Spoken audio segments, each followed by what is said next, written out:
My tutaj robimy Unię Europejską.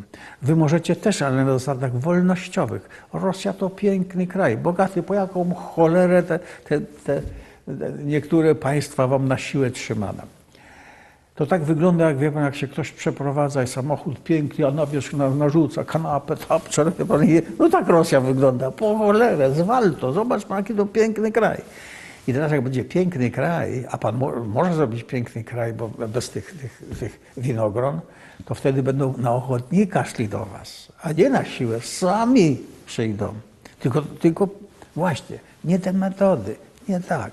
I dlatego jak najszybciej trzeba zejść z tej drogi, bo tak to będą walki 50 lat, no i po co? To tylko guzy będziemy nabijać, krew upuszczać i po co? I to nie będzie zwycięstwa, bo to zwycięstwo nie jest na logicznych podstawach. To nie ten czas, to nie strzelanie, to intelekt, to rachunek, to współpraca.